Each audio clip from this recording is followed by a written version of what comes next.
اعوذ باللہ من الشیطان الرجیم، بسم اللہ الرحمن الرحیم۔ معزز ناظرین، السلام علیکم ورحمۃ اللہ وبرکاتہ۔ آپ دیکھ رہے ہیں پروگرام احکام اسلامی۔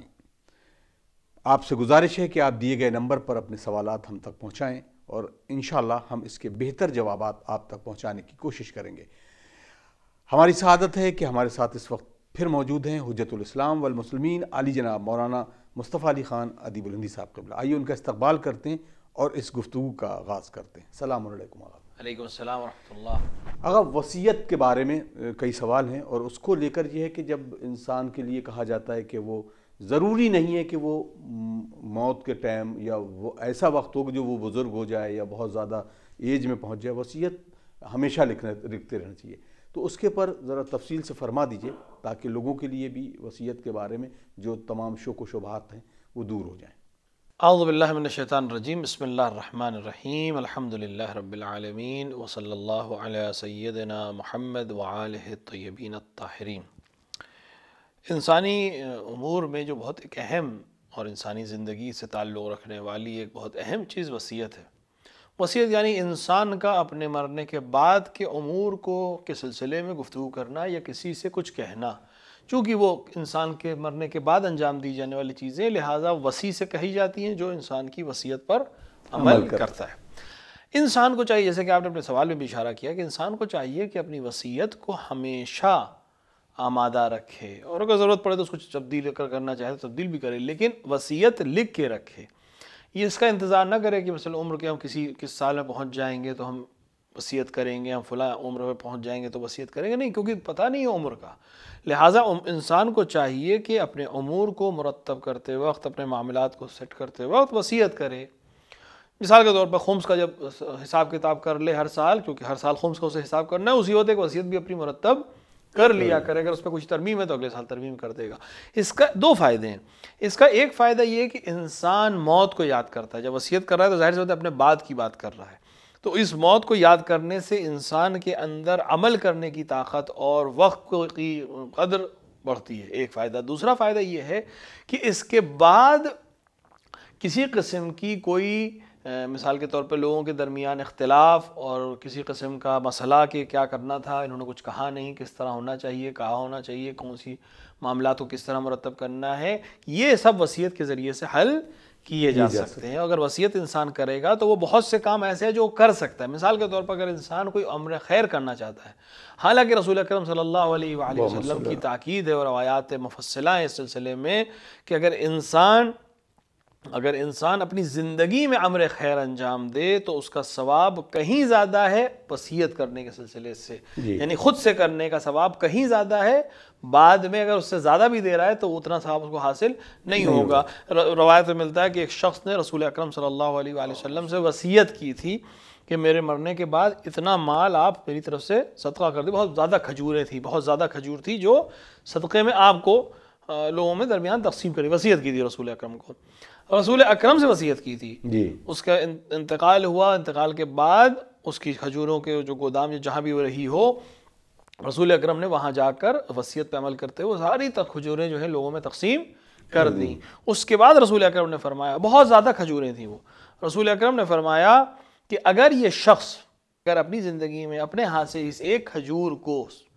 اپنے ہاتھ سے کسی کو دے دیتا تو اس کا ثواب اس سے کہیں زیادہ ہوتا جتنی میں نے ابھی اس کی طرف سے بانٹی ہے۔ اس کی وجہ کیا ہے؟ اس کی وجہ کہ انسان اب کٹ چکا ہے۔ وصیت کا مطلب یہ کہ اب اس چیز کے کسی کام کی نہیں ہے، لہٰذا اس وقت آسان ہے لوگوں کو دینا،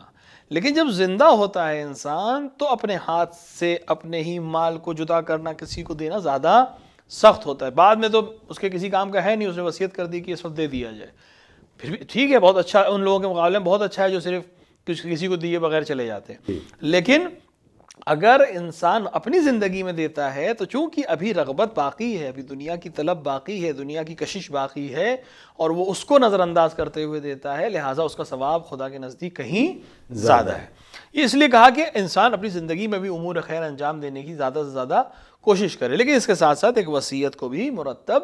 کرے۔ انسان اپنی وصیت میں، چونکہ مال کی بہت سی قسمیں ہیں جو انسان اپنی وصیت میں اگر کر دے تبھی کر سکتا ہے، ورنہ بعد میں وہ استعمال نہیں ہو سکتی۔ جیسے 1/3 یعنی 1/3 مال کے اوپر وہ وصیت کر سکتا ہے کہ اس کو مختلف امور میں خرچ کیا جائے، اس سے زیادہ پر وصیت نہیں کر سکتا، اور وہ اس کے ورثاء کے درمیان جیسا کہ حکم ہے ویسی تقسیم کر دیا جائے گا۔ اب کیوں اس میں سوال ایک ہے یہ بھی ہے کہ مثلا اگر کوئی جیسے والدین ہیں اور والد زندہ ہے اور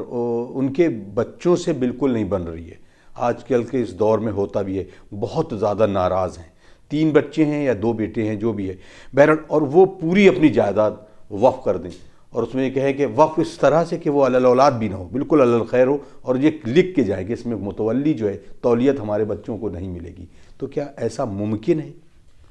جہاں تک اگر انسان کی اگر وقف اپنی زندگی میں وقف کر دے جی، اور اپنے ہاتھ سے دے دے، تحویل میں دے دے کسی چیز کو، تو اس کا اختیار، اس کا مال ہے، کچھ بھی کر سکتا ہے۔ جی، لیکن اگر وصیت کرے کہ میرے مرنے کے بعد میرا یہ سارا مال وقف ہے فلاں کام کے لیے، تو یہ وصیت 1/3 سے زیادہ کے اوپر نافذ نہیں ہوگی۔ اگر زندگی میں دے رہا ہے، وقف کا قاعدہ یہی ہے، وقف کا قاعدہ یہ ہے کہ جیسے ہی صیغہ وقف پڑھا گیا وہ آپ کی ملکیت سے خارج ہو گیا، اس کو آپ واپس نہیں لے سکتے۔ لیکن اگر وصیت کرے کہ میرے بعد یہ چیز میری وقف ہو جائے گی علی الخیر یا علی الاولاد جس طرح بھی، تو 1/3 سے زیادہ کے اوپر وصیت عمل نہیں کر سکتی مال میں۔ اسی طرح اگر معلوم ہو جائے کہ یہ شخص یہ عمل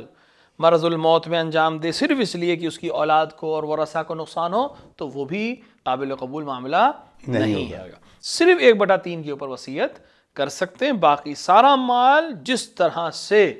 قرآن نے اور اہل بیت علیہ السلام نے رسول کی تاکید کے سلسلے میں ہم سے بتایا ہے کہ وصیت بٹے گی، یعنی ورثہ میں تقسیم ہوگا، بالکل ویسے ہی تقسیم ہوگا۔ جزاک اللہ۔ اب اسی پہ کیونکہ سوال ہے، اسلام میں وصیت لکھنے کے بارے میں طریقہ کیا ہے؟ ہمیں کس طرح سے وصیت لکھنی چاہیے اور کن کن باتوں کو نظر میں رکھنا چاہیے؟ عامر حسین زیدی صاحب میرٹھ سے سوال کرنا ہے۔ دیکھیے، وصیت لکھنے کا طریقہ بہت آسان سا ہے۔ ہر وہ چیز جو آپ بیان کر سکتے ہوں کہ آپ کے پاس کیا ہے ترکے میں اور اس کو کس طرح سے استعمال ہونا ہے۔ اپنے سلسلے میں وصیت پہ خاص طور یہ ہے کہ مثال کے طور پر کہاں دفن ہونا چاہتے ہیں اگر خاص کوئی مسئلہ ہے، یا مثال کے طور پر کوئی قرض اپنی گردن پہ ہے جو ادا نہیں کر سکے ہیں، اس کو اس کے اندر ضرور منشن کر دیا جائے تاکہ آپ کے ورثہ کو معلوم رہے کہ یہ قرض ادا ہونا ہے۔ جتنے اس طرح کے امور ہیں، وصیت جو ہے کسی وصی کو کی جائے، یہ نہیں کہ بس ہم نے لکھ کے کہیں رکھ دی، ایسا نہیں، کسی کو وصی بنائیں تاکہ وہ وصیت پر عمل کر سکے اور وصی قبول کرے کہ میں آپ کی اس وصیت پر عمل کروں گا، تب وہ وصیت اور وصی صحیح ہو پائے گی۔ یا آپ مثال کے طور پر لکھ کر کسی ایسے کے پاس محفوظ رکھ دیں کہ وہ بعد میں آ کر لوگوں کے سامنے اعلان کرے، شاہد لیں وہاں پر، اور لوگوں کو معلوم رہے کہ یہ شخص اسی کی وصیت ہے۔ اسی طرح مثال کے طور کے اوپر اگر ممکن ہو تو اپنی مہر اور ان سب چیزوں کے ذریعے سے وصیت کریں، اپنے دین کا اقرار کریں، اپنے عقائد کا اقرار کریں۔ انسان وصیت میں سب سے پہلے جو اچھی چیز ہے، یعنی استحباب میں سے ہے کہ انسان وحدانیت، خدا کی وحدانیت، عدالت اور نبوت اور امامت اور معاد کا اعتراف کرے، اپنے مذہب کا اعتراف کرے وصیت کے شروع میں، اور اس کے بعد اپنے امور کو انجام دینے کے سلسلے میں وصیت کرے۔ اگر کسی کوئی خاص امر میں کسی چیز کو خرچ ہونا ہے تو اس میں ضرور مینشن کر دیں تاکہ 1/3 میں سے اس چیز کے اوپر عمل کیا جا سکے۔ باقی تمام امور جو ہیں وہ جہاں تک جائیداد کی تقسیم کا مسئلہ ہے، اس میں انسان کی وصیت یا نوصیت سے کوئی خاص فرق نہیں پڑے گا، کیونکہ وہ ویسے ہی تقسیم ہوگی جیسے شریعت نے طے کیا ہے۔ ایک اور بہت بہترین سوال اسی سے جڑا ہوا ہے، اصغر عباس صاحب مظفر نگر سوال کرتے ہیں۔ آغا السلام علیکم، وصیت لکھنے کے بعد شخص کی انتقال ہو گیا اور پھر اس کے بعد وہ ساری وصیت جو ان کے تمام رشتے احباب میں یعنی بچوں میں تقسیم ہو گئی، اس کے بعد کوئی شخص نے دعویٰ کیا کہ ان کے اوپر میرا قرض تھا اور وہ قرض ان کی املاک، ان کی پراپرٹی سے کہیں زیادہ تھا، تو اب اس کے بارے میں کیا حکم ہوگا؟ دیکھیے، قرض کا سلسلہ جہاں تک ہے، اگر ورثاء کو معلوم ہے کہ فلاں شخص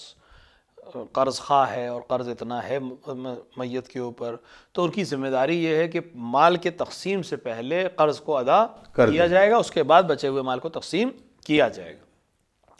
اگر اسی طرح اگر شخص کو معلوم ہو جائے کہ فلاں شخص اس دنیا سے چلا گیا ہے جو اس کا مقروض تھا، تو جا کر اس کے ورثاء کو خبر کرے، اپنا ثبوت پیش کرے اور قرض کو واپس اس کے لے لے۔ اگر اس طرح کا مسئلہ کوئی آ جائے کہ کسی کا قرض اس کے ترکے سے کہیں زیادہ ہے اور ترکہ بھی تقسیم ہو چکا ہے، تو پھر اس شخص کو دعوے کی کوئی حیثیت نہیں رہ جاتی ہے۔ اگر اس وارث چاہیں اپنے مرحوم کی طرف سے اس کو ادا کرنا کسی طرح سے تو اللہ کا مسئلہ ہے، کیونکہ جب تقسیم ہو چکا ہے تو پھر ان کی ذمہ داری کوئی چیز نہیں رہ جاتی۔ دوسرا یہ کہ ان کے پاس اتنا مال ہے نہیں، اب اس مال کو یہ ان سے وصول نہیں سکتا، مگر یہ کہ وہ انسان جو ہے یعنی ورثہ خود اپنے اوپر یہ ذمہ داری لیں، آپس میں مصالحت کریں اور اس کے قرض کو ادا کریں۔ جزاک اللہ۔ ایک اور سوال صاحب نے کیا ہے، السلام علیکم آقا، ہم 3 بھائی ہیں اور اس میں سے ایک بھائی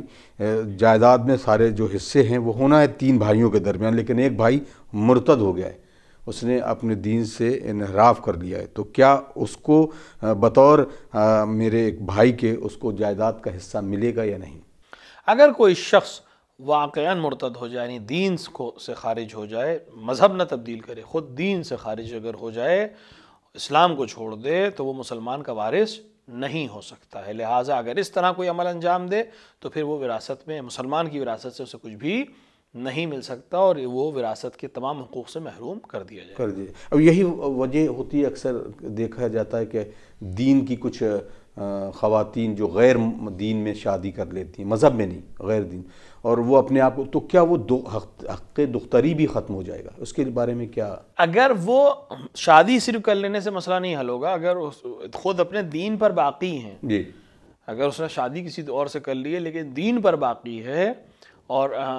اس نے اعلان نہیں کیا اپنے اسلام کو ختم کرنے کا، تو وہ اپنی وراثت اپنے گھر والوں سے یا جو باپ سے یا دیگر کسی رشتہ دار سے جو مسلمان ہے حاصل کر سکتی ہے۔ لیکن اگر اس نے اپنے دین کو بھی چھوڑ دیا ہے اور انکار کر دیا ہے دین کی ضروریات سے، تو پھر وہ محروم کر دی جائے گی۔ جزاک اللہ۔ عباس نگار صاحب لکھنؤ سے سوال کرتے ہیں، السلام علیکم اگر روزمرہ کی زندگی میں جب ہم گفتگو کرتے ہیں تو کبھی کبھی کسی مذہب، دین یا مذہب کے بارے میں اس کی تعریف بھی ہو جاتی ہے، تو کیا ایسی تعریف کرنے کو منع کیا ہے اسلام میں، شریعت نے؟ دیکھیں، جہاں تک قرآن مجید کا فیصلہ ہے اور خداوند عالم کا فیصلہ ہے، ان الدین عند اللہ الاسلام، تو اگر کوئی دین اس لائق ہے کہ خدا اس کو پسند کرے تو وہ اسلام ہے، یہ خدا کی طرف سے بنایا ہوا ہے قانون ہے۔ رہی بات کہ آپس کی گفتگو میں اگر آپ کسی دین کے کسی خاص چیز کی تعریف کر دیں کہ ان کے درمیان یہ چیز اچھی لگتی ہے ہمیں، ان کا یہ عمل اچھا، اگر اس کا ہدف صرف ان کو تعریف کرنا ہے یا اس عمل کی تعریف کرنا ہے، اسلام کے کسی چیز کی توہین کرنا مقصد نہیں ہے یا اس کی حقانیت کے سلسلے میں گفتگو نہیں کر رہا ہے، تو ایسے کرنے میں کوئی حرج نہیں ہے۔ مثال کے طور پر فلاں دین کا یہ سسٹم ہمیں اچھا لگتا ہے کہ ان کے درمیان اس طرح کا ایک سسٹم موجود ہے اور وہ اس پہ عمل کرتے ہیں، اس طرح کہنے میں کوئی حرج نہیں ہے۔ لیکن اگر اس طرح سے کہا جائے کہ مثلا وہ سسٹم ہمارے سسٹم سے بہتر ہے، یا مثال کے طور پر ان کا یہ قانون ہمارے قانون سے بہتر ہے اور خدا کے قانون کو پیچھے رکھ کے اس قانون کی تعریف کی جائے، تو یہ خدا کے نزدیک اور اہل بیت کے نزدیک قابل قبول نہیں ہوگا۔ مثلا آپ ویسے کر سکتے ہیں کہ کبھی روزمرہ میں جیسے ہوتا ہے کہ آدمی کی تعریف ہوئے کہ اس چیز کی تعریف کی جا سکتی ہے۔ جزاک اللہ۔ ایک اور سوال ہے، السلام علیکم، مرحومین کے ایصال ثواب کی مجلس کے بارے میں، جو پنجم اور تیجا 20واں اور 40واں جو ہوتا ہے، اس کے بارے میں آقا بتائیں کہ یہ کہ خاص دنوں کے لیے جیسے ولادت اور شہادت کے علاوہ اور تمام دن ہوتے ہیں کہ منگل یا بدھ اس طرح نہیں کرنا چاہیے؟ اور دوسرا اسی سے ملتا جو ایک اور سوال ہی ہے، جو دونوں سوال جڑے ہوئے ہیں، کہ ایک 3 چاند کا جو حساب ہوتا ہے کہ اگر 1 مہینے پہلے وہ انتقال کیا ہوا ہے تو تیسرے چاند میں 40واں نہیں ہوگا، تو اس کی ذرا تفصیل فرما دیجیے۔ دیکھیں، یہ ایک ایسی چیز ہے، پہلا مسئلہ تو یہ ہے کہ کسی مرحوم کے لیے ایصال ثواب کرنے کے لیے نہ دن کی قید ہے، نہ وقت کی قید ہے، نہ کسی چیز کی قید ہے۔ ہر وہ عمل جو خدا اور اس کے رسول کو پسندیدہ ہے وہ کسی بھی مرحوم کے ایصال ثواب کے لیے انجام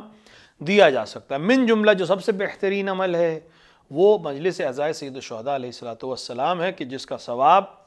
برپا کرنے والے کے لیے بھی ہے، شرکت کرنے والے کے لیے بھی، اور جس کے نام پر برپا کیا گیا اس کے لیے بھی اس کے نام اعمال میں لکھا جائے گا۔ لہٰذا وہ بہترین عمل ہے جو ہمارے سسٹم میں رائج ہے، اور تمام لوگ اسی طرح سے کرتے ہیں کہ کسی مرحوم کے ایصال ثواب کے لیے اس کے نام پر لوگوں کو جمع کرتے ہیں، اہل بیت کا ذکر کرتے ہیں، فضائل اور مصائب اہل بیت بیان کرتے ہیں، اور اس مجلس کا ثواب اور حاضرین جو ہے وہ قرآن کی تلاوت کر کے اس مرحوم کو ایصال ثواب کرتے ہیں۔ یہ ایک ایسا عمل ہے، ایک مستحب عمل کے لیے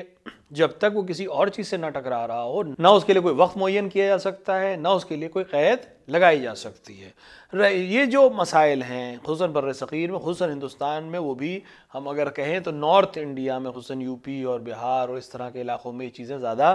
پائی جاتی ہیں۔ اس کا تعلق جو ہے وہ شریعت سے بالکل نہیں ہے، بلکہ دیگر مذہب کی بہت سی چیزیں ہمارے درمیان جیسے آ گئی ہیں اور ہم اس کو اپنا دین سمجھنے لگے ہیں اپنے دین سے غفلت کے نتیجے میں، لہٰذا اس کے اوپر ہم عمل کرتے۔ ظاہر تو اگر آپ آپس میں مردوں میں بات ہوگی تو شاید کسی کے ذہن میں یہ چیزیں ہو بھی نہ ہو، لیکن وہ اندر سے آتی ہیں یہ باتیں، اور ہماری خواتین عام طور سے اس چیزوں سے متاثر ہو کے اس طرح کی باتیں کرتی ہیں، اور ان سے ہماری گزارش یہ ہے کہ اس طرح کی باتیں نہ کریں، بلکہ علماء سے سوال کر کے کتاب خدا کے ذریعے سے اور جو لوگ اس کو جاننے والے ہیں ان کے ذریعے سے کریں۔ دیکھیے مجلس آپ کبھی بھی کر سکتے ہیں، جی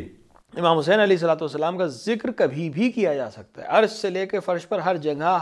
ہر وقت ان کا ذکر ہوتا رہتا ہے، اور اس سے بہتر اصالہ ثواب کیا ہو سکتا ہے کہ ہم امام حسین کا ذکر کریں اور اس کا ثواب جو ہے مرحوم کے نام اعمال میں لکھوانے کی گزارش کریں۔ اب رہی بات یہ کہ دن کا مسئلہ، تو دن کا مسئلہ بھی اسی طرح سے حل ہو گیا، کوئی دن کی قید نہیں ہے مجلس کرنے کے لیے، کسی بھی عنوان کی مجلس ہو، جی نہ دن کی قید ہے، نہ تاریخ کی قید ہے، نہ گھنٹے کی قید ہے، کوئی قید نہیں ہے، کبھی بھی کی جا سکتی ہے۔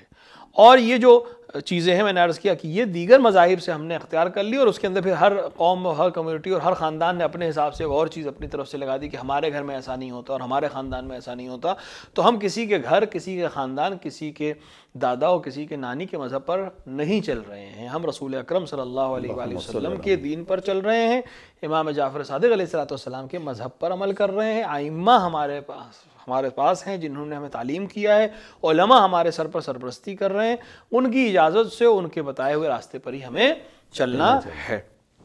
اب ایک تیسرا سوال بھی اسی کے ذریعے سے حل ہو جائے گا کہ صاحب وہ پہلا چاند، دوسرا چاند، تیسرا چاند، ایسی کوئی قید نہیں ہے۔ دیکھیں جب آپ کہتے ہیں 40واں کا عنوان یہ ہے کہ مرنے والے کی موت کے 40ویں دن اس کے لیے اصالہ ثواب کیا جائے۔ جی 40واں امام حسین علیہ السلام کا سب سے مشہور ہے، جو اس کو ہم 40 کہتے ہیں، باقی کسی امام کا 40واں بھی نہیں ہوتا، یہ امام حسین کی خاصیتوں میں سے ہے۔ لیکن صرف امام حسین کے احترام میں بر صغیر کے اندر خصوصاً، ورنہ ایران و عراق میں ایسا نہیں ہے رائج ہے، بر صغیر میں امام حسین علیہ السلام کے احترام میں ہم 40ویں دن کے بجائے ایک آدھ دن کم پر 40واں مرحوم کا انجام دے دیتے، صرف احتراماً لے امام حسین علیہ السلام، ورنہ شرعاً اگر ہم 40ویں دن بھی مجلس کریں تو بھی کوئی مسئلہ نہیں ہے، شرعاً کوئی مسئلہ نہیں ہے، اخلاقاً کوئی مسئلہ نہیں۔ لیکن اگر آپ کے علاقے میں یہ رائج ہے کہ ہم امام کے 40 بالکل برابر نہیں رکھتے، کچھ دن کم کر دیتے ہیں، تو اس میں کوئی قباحت نہیں ہے۔ تیسرے دن مجلس ہو، دوسرے دن مجلس ہو، 5ویں دن مجلس ہو، 10ویں دن مجلس ہو، ہر دن مجلس ہو، اس کی کوئی قید شرعاً نہیں ہے۔ شریعت نے جو چیز حکم دی ہے وہ صرف دفن تک کی حکم دی ہے، اور اصالہ ثواب کرنے کی سفارش کی ہے کہ میت کے لیے اصالہ ثواب کیا جائے، کیونکہ وہ خود کچھ نہیں کر سکتا، اور اس مجالس کے ذریعے سے جو یتیم ہوا ہے یا جس کے گھر میں مصیبت ہوئی اس کو تھوڑا سا ڈھارس مل جاتی ہے، اس کا ہدف یہ ہوتا ہے۔ تو اس میں کوئی قید نہیں لگائی جا سکتی کہ تیسرے ہی دن مجلس ہوگی اور 5ویں دن مجلس ہوگی اور 10ویں دن مجلس ہوگی اور 20ویں دن مجلس ہوگی، کبھی بھی کی جا سکتی ہے۔ عنوان آپ جو بھی دینا چاہیں، عنوان سے شریعت کو کبھی کوئی مطلب نہیں ہوتا ہے۔ آپ 5ویں دن مجلس کریے، آپ 20ویں دن مجلس کریے، آپ تیسرے دن مجلس کریے، اس سے کوئی فرق نہیں پڑتا ہے۔ تو نہ چاند سے کوئی مسئلہ ہے، نہ پہلا مہینہ، نہ دوسرا مہینہ، نہ تیسرا مہینہ، ایسی کوئی قید شریعت کی طرف سے، علماء کی طرف سے نہیں لگائی گئی ہے۔ ہاں اب صرف ایک چیز کی رعایت کرنا میری نظر میں اچھا ہے، عرف میں بھی اچھا ہے، کہ مثال کے طور پر چونکہ ہماری شان یہ اور پہچان یہ ہے کہ ہم اہل بیت علیہ السلام کی خوشی میں خوشی کا اظہار کرتے ہیں اور ان کے غم میں غم کا اظہار کرتے ہیں، لہٰذا ہمارے مرحوم اگر ان کی خوشی کی تاریخ پڑھ جائے، تو اہل بیت کی خوشی کی تاریخ پڑھ جائے، تو ہم اس دن اپنے مرحوم کو یاد کرنے کے بجائے ہم اہل بیت کی خوشی میں شریک ہوتے ہیں۔ آغا اب یہ سوال ہے کہ مثلا وہ اب کیونکہ عرف میں آ گیا ہے کہ تیسرا دن تیجا اور 5 دن پنجم اور 20واں، اس تاریخ میں ولادت پڑ جائے تو کیا مرحوم کی اصالہ ثواب کے لیے محفل منعقد کی جا سکتی؟ بالکل، کیونکہ ذکر اہل بیت کسی بھی طرح سے کیا جا سکتا ہے۔ جی ہمارا ہدف ہے اصالہ ثواب کرنا۔ اصالہ ثواب محفل کے ذریعے بھی ہو سکتا ہے، مجلس کے لیے بھی ہو سکتا ہے۔ اب کبھی کبھی چونکہ موت کا مسئلہ ایسا ہوتا ہے کہ بہت ممکن ہے کہ گھر والوں کے لیے، یعنی جو لوگ بھی مثال کے طور پر جن کے تازہ غم ہے، ان کے لیے شاید تھوڑا سا سخت ہو، کہ ان کے لیے اس طرح سے مسرت کی چیزیں پڑھی جائیں تو ان کے لیے شاید سخت. تو اسی لیے احتیاطاً مجلس برپا کی جاتی ہے کہ جس کے اندر زیادہ تر مصائب کی وجہ سے انسان کو آسانی رہتی ہے اپنے غم کو حل کرنے میں اور ختم کرنے میں. لیکن اگر وہ ایصال ثواب کے لیے محفل کرنا چاہیں، جبکہ ہوتا بھی یہی ہے کہ اگر محفل محلے میں برپا ہے تو لوگ شریک تو ہوتے ہی ہیں، اہل بیت کی خوشی میں تو بہرحال شریک ہوتے ہیں اور ہونا بھی چاہیے. یعنی ہمارا شعار ہی یہی ہے اور پہچان ہی یہی ہے کہ اگر ہمارے گھر میں بڑی سے بڑی خوشی ہو لیکن اہل بیت کے ہاں غم کا دن ہو تو ہم تمام خوشیوں کو ان پہ قربان کر کے اس غم کو مقدم کرتے ہیں. اسی طرح اگر اہل بیت کی خوشی اور ہمارے یہاں غم ہے تو ہم تمام غم کو پیچھے رکھ کر اہل بیت کی خوشی میں شریک ہوتے ہیں. لیکن جہاں تک ثواب کی بات ہے، محفل کے ذریعے بھی ثواب پہنچایا جا سکتا ہے اور مجلس کے ذریعے بھی ثواب پہنچایا جا سکتا ہے. جزاک اللہ. ایک سوال صاحب نے کیا میرٹھ سے. السلام علیکم آقا، صرف مجلس کے دوران جب خطیب ممبر پر پڑھتا ہے تو کہتا ہے فاتحہ، اور محفل میں اگر وہ یہ پڑھ دے فاتحہ تو کیا اس کے لیے ممانعت ہے؟ نہیں، ممانعت کوئی نہیں. دیکھیے یہ تمام چیزیں جو ہیں یہ عرف کی چیزیں ہوتی ہیں. فاتحہ جب انسان کہتا ہے یعنی وہ سامنے والے کو یہ طلب کرتا ہے کہ وہ سورہ فاتحہ کی تلاوت کرے. سورہ فاتحہ کی تلاوت کبھی بھی کی جا سکتی ہے، محفل میں بھی کی جا سکتی ہے، مجلس میں بھی کی جا سکتی ہے، گھر میں بھی کی جا سکتی ہے، چلتے بھی کی جا سکتی ہے، بیٹھ کے بھی کی جا سکتی ہے، کوئی حرج نہیں ہے. لیکن ایک عنوان بن جاتا ہے، کبھی کبھی عرف میں ایک سسٹم بن جاتا ہے کہ مجلس اور محفل کا فرق یہ ہے کہ مجلس جو ہے فاتحہ سے شروع ہوتی ہے اور محفل میں ہم فاتحہ نہیں بلکہ صلوات اور دیگر چیزوں کی تلاوت کرتے ہیں. تو اس میں کوئی حرج نہیں ہے. لیکن اگر وہ فاتحہ پڑھنے کو کہہ بھی دے تو کوئی حرج نہیں ہے، اس سے کوئی شرعی پریشانی نہیں ہوگی. جزاک اللہ.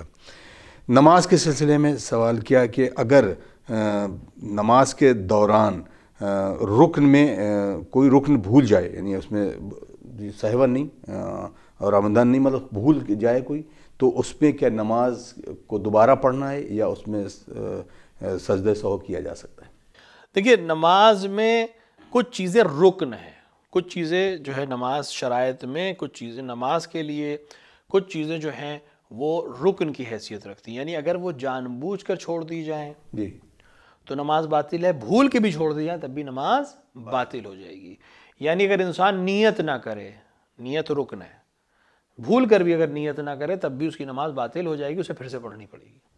نیت کا مطلب یہ ضروری نہیں کہ ہم زبان پر دہرائیں، ہمارے ذہن میں ہو کہ ہم کیا کر رہے ہیں، یہی کافی ہے.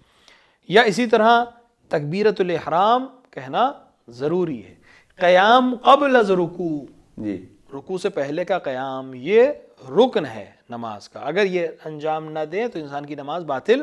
ہو جائے گی اگر جان بوجھ کے اس کو چھوڑ دے، اور بھولے سے چھوڑ دے تب بھی اس کی نماز باطل ہو جائے گی. اسی طرح رکوع اور دونوں سجدے یہ رکن ہیں،